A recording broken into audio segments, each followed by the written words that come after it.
जातीय जनगणना की रिपोर्ट आने के बाद कई दलों में दो फाड़ की स्थितियां मच चुकी है। आपको बता दें कि जिस तरीके से रिपोर्ट आने के बाद कई दलों ने अपना विरोध जताया है कि कई जगहों पर फर्जीवाड़ा हुआ है। जाति आधारित जनगणना की जो रिपोर्ट आई है, इस रिपोर्ट में कई तरह के फर्जीवाड़े सामने आए हैं। देखिए, कुछ ही दिन पहले, अभी 2-3 दिन पहले की अगर बातचीत करें तो जाति आधारित जनगणना की रिपोर्ट आई 2 अक्टूबर को।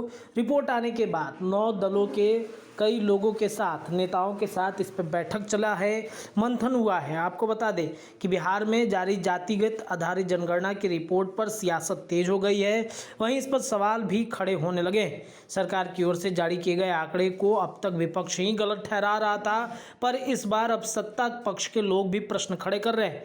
आंकड़े जारी होने के बाद भारतीय जनता पार्टी ने जनगणना के आंकड़े पर सवाल खड़ी की थी, तो अब जनता दल यूनाइटेड के ही नेता ने पत्र लिखकर इस पर रिपोर्ट जारी करते हुए कहा था कि ये गलत है। प्रगति मेहता की हम बातचीत कर रहे हैं और आज सुनील कुमार पिंटू, जो जदयू के एमपी भी हैं, उन्होंने भी इस पर सवाल खड़ा कर दिया है। प्रगति मेहता, इस पर उन्होंने बताया है कि ये काफ़ी गलत रिपोर्ट जारी किया गया है। पिंटू, जो तेली समाज से आते हैं, उन्होंने भी कह दिया कि रिपोर्ट गलत जारी किया गया है। इसके बाद से विवाद बढ़ चुका है। नीतीश कुमार और तेजस्वी यादव के जातिगत जनगणना पर अब प्रश्न उठने शुरू हो गए हैं। लोग कह रहे हैं कि जातिगत जनगणना की रिपोर्ट हड़बड़ी में तैयार की गई है। इसके बीच में जीतन राम मांझी ने इस रिपोर्ट पर भी प्रश्न उठाए थे।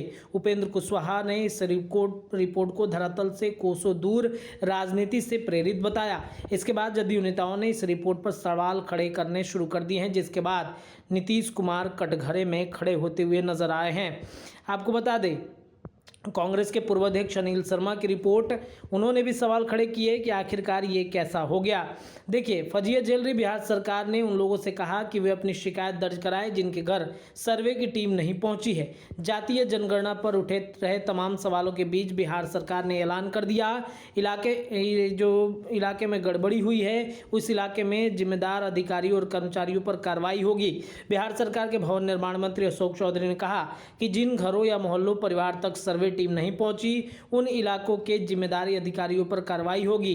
राजनीतिक पंडितों के अनुसार जातिगत जनगणना की मांग के पीछे एक सियासी मकसद है। देश में मंडल कमीशन की रिपोर्ट 1991 में लागू की गई, लेकिन 2001 में इस जातिगत जनगणना में जातियों की गिनती नहीं हुई। लेकिन पिछले 2 दशकों में अन्य पिछड़ी जाति यानी ओबीसी की संख्या बहुत तेजी से बढ़ी है, जिसमें देश के राजनीति समीकरण को भी बदल के रख दिया है। तो देखिए, जो लोग प्रश्न उठा रहे थे उनके लिए कहीं सुखद खबर हो सकता है। जाति आधारित जनगणना की जो रिपोर्ट है, इस रिपोर्ट में अगर गड़बड़ी पाई गई है तो सरकार इस पर कार्रवाई करेगी, अधिकारियों पर कार्रवाई करेगी। जो अधिकारियों ने गड़बड़ी की है, जो लोग नहीं गए हैं वहां पर, जो लोग वहां पर सर्वे नहीं कर रहे हैं, उन पर सरकार कार्रवाई कर सकती है। फिलहाल भारत लाइव में इतना ही।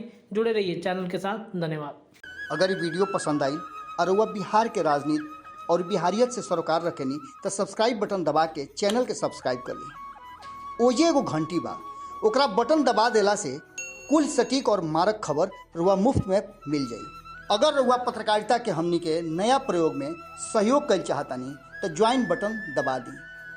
पेटीएम नंबर नोट कर ली 938681